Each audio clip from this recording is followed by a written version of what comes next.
it doesn't have to feel like a life-changing thing to be life-changing. It can be life-changing for your kids to get down and play with them, and it doesn't have to feel like it's, moving mountains for you.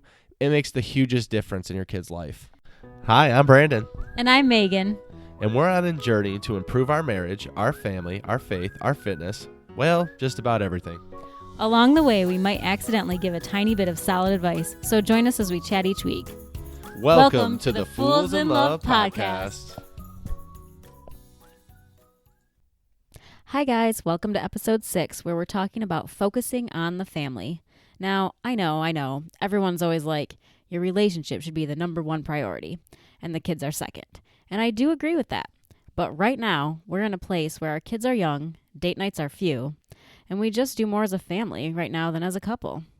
So, we are not saying abandon your marriage by any means, but we do want to chat a little today about ways we make sure we're keeping our family a big priority. We want to not only have a happy marriage, but also have happy and healthy kids who know how much we love and care for them. Oh, yes, that's so true. Kids. Well, welcome, everyone. I think Meg led in perfectly there with the fact that we do focus a lot on being strong as a married couple and being strong together. Totally, it's important to show that to your kids and show them that you love each other, that you're spending time on your relationship. But like Meg was saying, all too many times, at least for us right now, we have a daughter who's 4 and a son who's 1.5. And let me tell you, by the time the kids go to sleep, it's more like bedtime than date time. Definitely. It's been a while since we got out for a date night, but it's actually a perfect way to tell you about the first thing we do as a family, because we do family dates. So we, like Brayden was saying, our daughter's 4, and she loves the opportunity to go on a family date. I think it makes her feel super cool. She gets to be a part of that, and our date nights are not anything fancy by any means. They are like Chili's and, sometimes the mall play place. Yes. Yeah. So we make a big deal about going out on family dates, because who honestly wants to sit at home? I mean, a lot of times it is nice to sit around at home, but also it's so nice to go out. But the problem is with the kids, it's hard to keep them entertained and keep them thinking that it's fun to go out, because it's just boring to them. So we made it a big deal. We said, let's go on a family date night. And then it's a huge thing. I mean, we're going to Chili's. I mean, come on, guys, Chili's. Does it get any better than that? Fine dining at its best. And then, I will say this, though. It did kind of backfire, because I talked recently about me and Megan going out on a date, and Harlan goes, we're going out on a date? We're going on a family date? And I'm like, no, not so much. But yeah, it's totally important. And like Meg said, it doesn't have to be anything crazy. I think a lot of the times it's just getting the kids out of the house at the end of the day, especially if you've been cooped up. You see a big difference in your kids if you can get them out and just experience a different environment and a different pace and a different place. We actually started calling them family dates because our daughter was so jealous of us going out on dates. Like a few years ago, I feel like we said we were going to go out on a date, and Harlan really wanted to come with us, and we had your parents watching her. So she was just totally just devastated about the fact that she couldn't go on this date with us. And then family dates were born. Yeah, and again, I'll say the important thing is just getting the kids out of the house and having a change of pace. I mean, it's important for us too. I mean, trust me, there's plenty of days that for my own sanity, we just need to leave the house and change where we're at. Ultimately, it's just important to, even though it's a struggle and even though it's hard to, sometimes think about getting the kids out, especially when you got 1,000 things going on, it is important to have family date nights. Now, one of the other things we do, and one of the things we've instituted very recently, and if you guys have listened to us at all for even a little bit of time, you'll know that we take our fitness pretty seriously, at least as of recently. This wasn't always the case. We are reformed couch potatoes who now have run a half marathon, but we instituted because we were like, how are we going to run? Right now in the winter months, it gets really hard because, the daylight isn't out. I mean, if you get up really early in the morning, like they would say, it's pitch black out. And I don't want to be running in the pitch black. I don't want Meg to be running in the pitch black. And then, when we get out of work, it's around 5 o'clock and it's already getting dark. And so what me and Megan used to do when we first started running is Megan would run one night and I would run another night. And then that was all well and good until the weather got cold and it got dark very early. And then it became very difficult for us to get out and actually do that. And so we were like, hey, let's try to go on a family run. And family runs are no joke, by the way, because when you go on a family run, you obviously have to take your kids with you. We have a double stroller, it's a double jogger, and that sucker is not light, especially when you put our children into it. So I'm terrible at pushing it, and poor B has to usually take the bulk of the work because I just can't. I mean, I really cannot run with that stupid stroller. So we kind of just take turns back and forth. He definitely does it more than I do, but we have to push that beast, and I think it definitely adds to our workout. For sure it adds to our workout. And there's plenty of times where we're coming up to a big hill on the normal route that we take and we just have to tag team it. Meg will grab one side, I'll grab the other, and honestly we just switch off between who's almost dying or about to pass out and who's not, and we'll take those trips in stride. But I will say too, like when we ran that half marathon, there were moms running an entire marathon or entire half marathon with a kid in a stroller, and that is just no joke.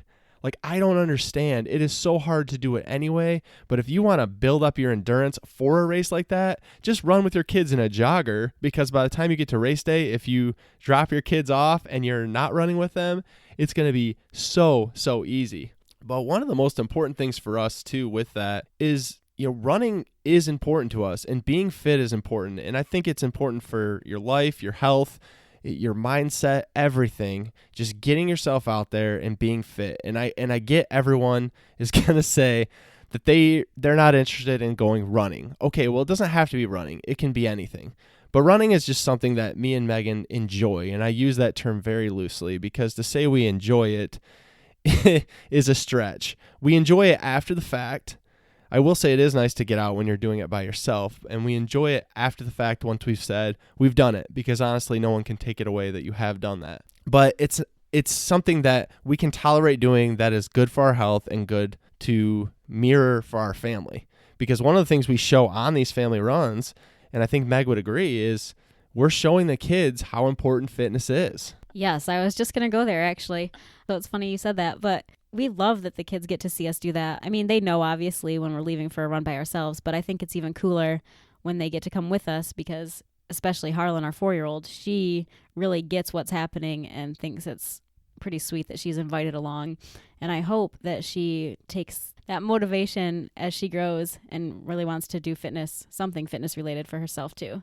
And we've already seen that, really, because there's been plenty of times where she has her own little running gear and she's wanted to put on her running pants and her shirt and she wants to go out and run with us, to the next driveway or the one after that.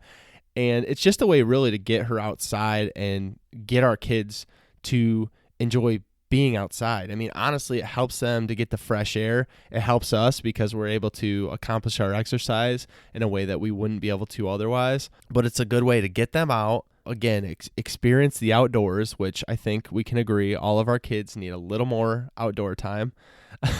I know for me, not to go off on a tangent, but in the good old days, we spent a lot of time outside. And nowadays, it seems like kids just don't spend any time going outside and having some fresh air.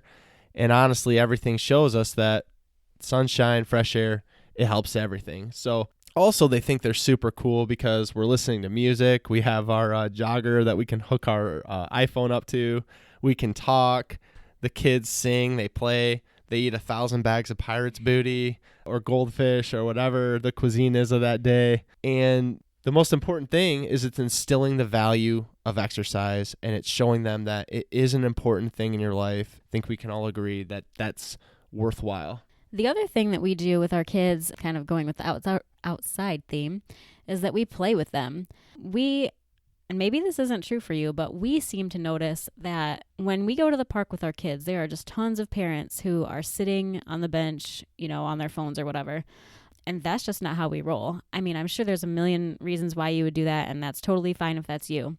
But we just prefer to actually get up and play with our kids, especially when we're at the park or running outside or whatever. We just like to do that, not only for the activity, but it just shows them how important they are to us when we actually want to do things with them and get off our phones. Just show them how fun it can be to play around on the playground or go swing or whatever the case may be. Yeah, and again, as Megan was saying, that is what we do, and we like to get up and play. I mean, I'm a goofball, so I like to go out and run around with our kids too. The one thing I can say is if you're a stay-at-home mom and you've been playing with your kids all day and you're trying to get to the park for a little rest, obviously, again, it's not coming from a judgmental place. It's like whatever works for you is great, but we do see the benefits of going out and actually playing with our kids, and they get a kick out of the fact that we're out being crazy with them, and I think it adds a lot of value, and it just builds more of our relationship together. Yeah, if you want our kids to be excited about life, all you have to do is take them outside and be playing tag or hide and seek. I mean, we can do it for 10 minutes in the front yard even, and it's like a big, huge deal for them. They laugh and think it's hysterical. They have this little tiny play set out front. It's just basically a slide. We call it the clubhouse, and if we just go over there and hang out for a little bit, they love that too. So anything we do with them outside, they love it. Yeah, if you want to see a 4-year-old and a toddler live their best life, you just agree to play tag or hide and seek with them around the yard or in the house. You will see their eyes light up, and it'll change their world. And honestly, it makes me happy on the inside to know that something that little and that takes that little effort is actually making a big, big difference.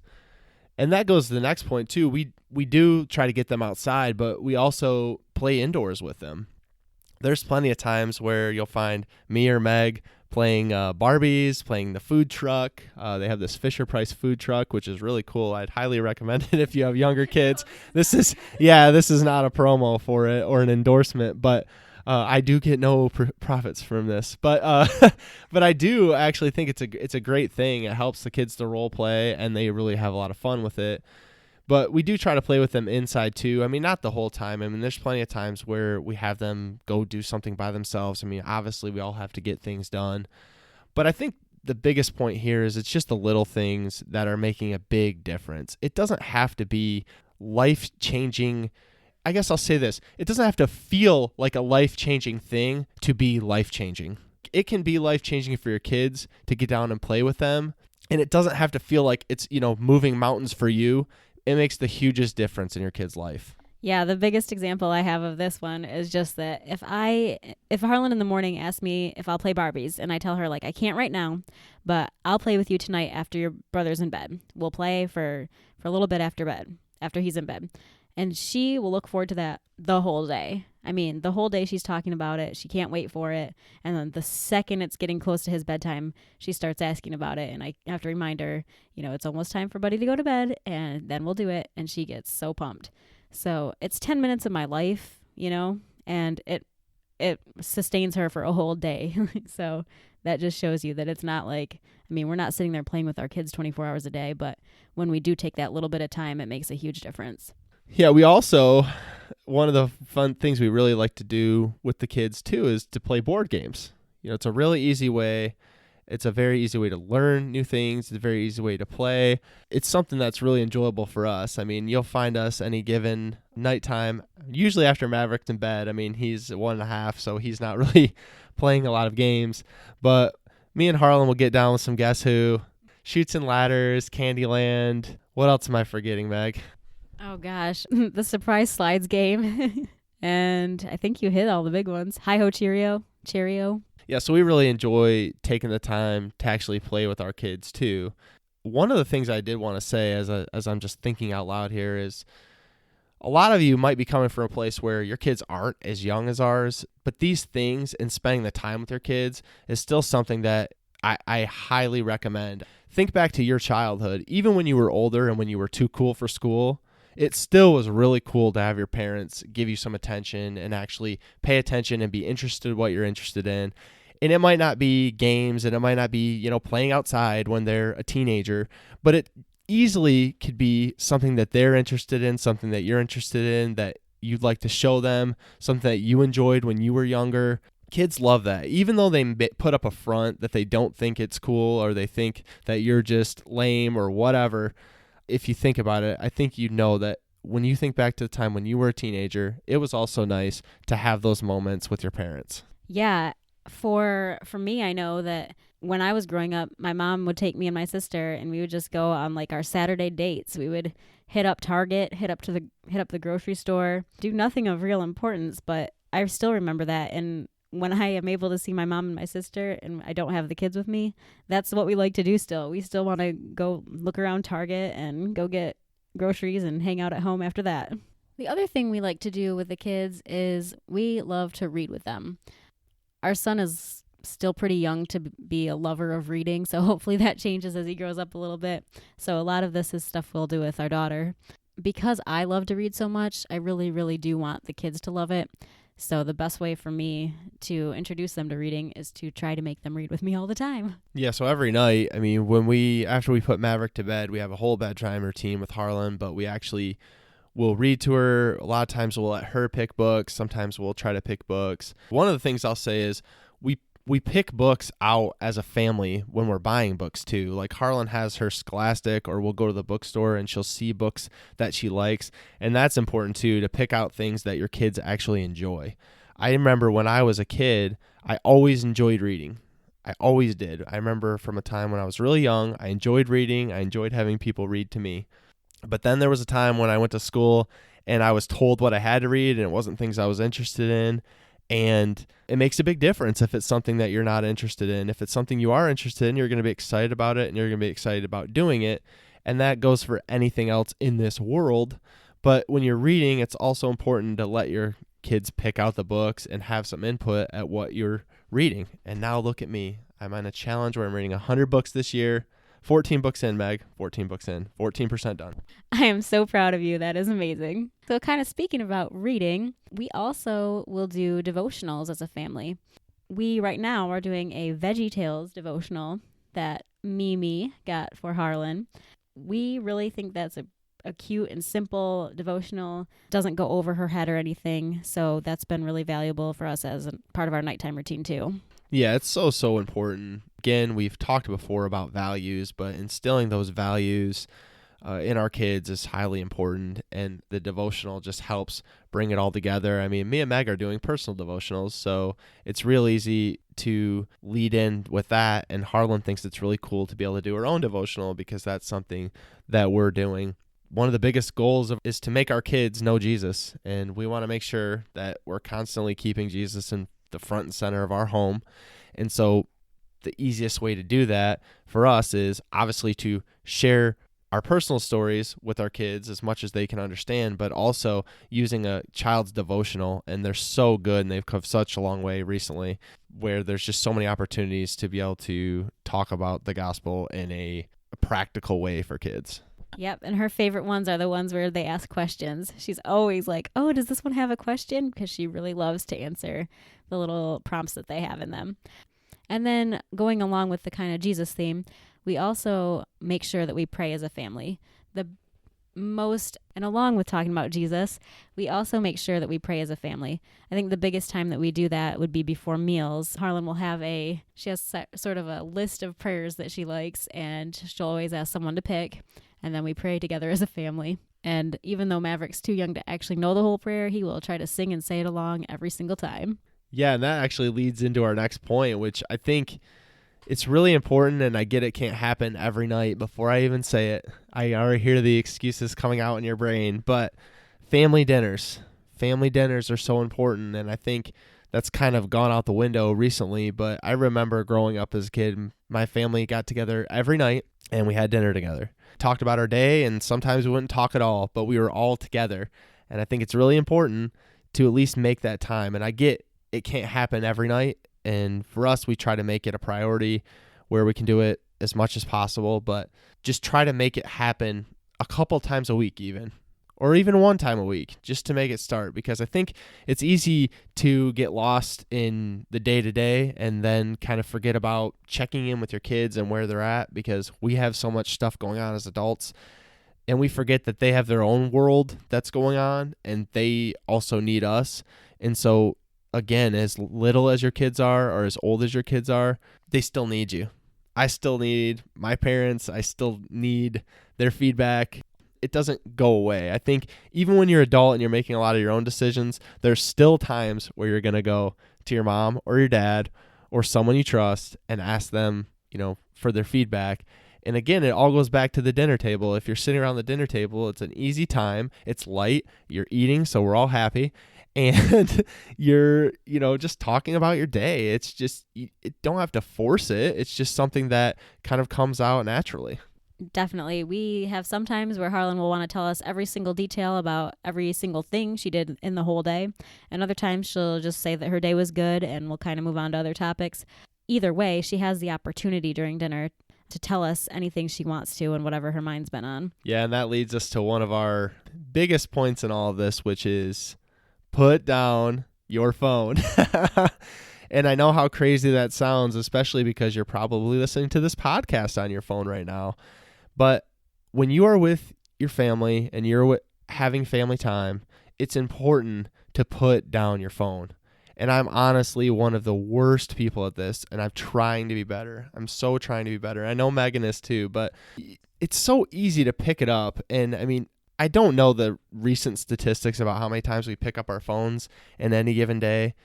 But when you're picking up your phone and you have it in front of your face, you're showing someone that that is your priority. I know sometimes between me and Megan even, it'll become an issue. If one of us has our phone and the other one's talking, do you really feel like that person is listening? And Meg always gets me because she always knows what I was saying, no matter what. Even if I try to catch her on it, she'll know what I was saying. But it's not the point. It's really just, what were you taught as a young child? Eye contact when you're having conversations, giving feedback to let someone know that you're actually listening. And when you're on your phone and you're detached, even if you think you're there, you're not there. It's not allowing you to be fully there. And it's go back to the point before you ever had a phone. Trust me, you can live without it. Certainly you can live without it for a couple stretch of hours until your kids go to sleep.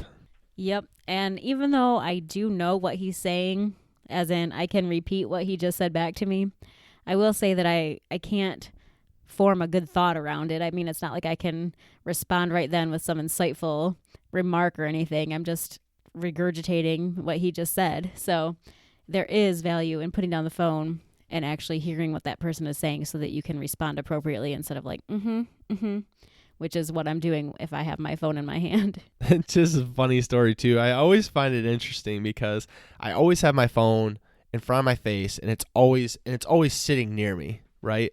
But then you know how sometimes you go to the store or you go somewhere and you just forget your phone at home?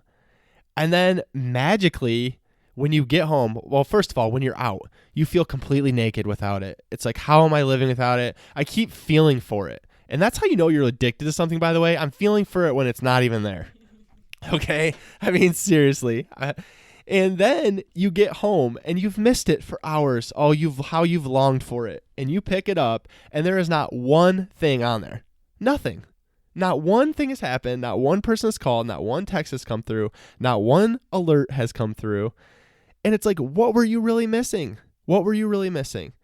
And I'm going to tell you, most of the time, what I would have been missing is flicking around on Facebook or Instagram for the 50th time to see if there's anything different. And trust me, there's not. And it's nothing that's not going to be there in a few hours. I actually just recently did an experiment on this whole putting down your phone thing. And I gave up my iPhone for a week. I woke up on a Sunday morning, handed my phone over to B and said, here you go. This is yours. Let's see how it goes. And I didn't use it for a week. If I needed to make a phone call or anything, I could actually use it as a call, but I just had to go grab it from him. But other than that, I didn't use social media on it. I didn't do anything on it. I didn't listen to a podcast through it. Nothing. I did not have it with me. I didn't text people back or anything. It's crazy because you really don't miss a whole lot when you're off of your phone for a week. I know that some people are busier than others or, need their phone for business or whatever. But thankfully, I have a million ways around that, and I did not need my phone. And because I didn't use my phone for that time, I had so much extra time to actually like go read books and spend time with the kids, and I never felt like I was neglecting the kids for just having my nose in Instagram or whatever. It was pretty cool. Yeah, recently too, just to add to that, I've been kind of on a mission of self-motivation and self-discovery. And I'm going to tell you, one of the things that I've seen a lot is that reading more books is one of the ways to grow yourself and to be more intellectual. And all the top leaders read more books and all the top leaders do this. Let me tell you what, it never ever says what more of the top leaders do. More of the top leaders have a phone in front of their face, or are clicking on Instagram, or are clicking on this, or clicking on that. Really, if you think about it, and again, I do it, I'm not trying to judge anyone, I do it just as bad as everyone else, but I'm trying to be more conscious of it. But if you pay attention to how much you're actually on it and what you're actually using it for, you'll see that it's not really adding any value. And instead, it's taking you away from things that are so valuable to your life. Like your family, to bring it back full circle. All right, guys. I think that's about it for today. So we'll see you back here next week. Yep, see you next week, guys. Hey, thanks for tuning in another show of Fools in Love podcast. If you like what you heard, please subscribe to our podcast or follow us over on Facebook at Fools in Love Podcast, or hit us up on Instagram. Megan's at This Average Mom, and I'm at Brandon Giggling. We'd love to hear from you over there. Talk soon.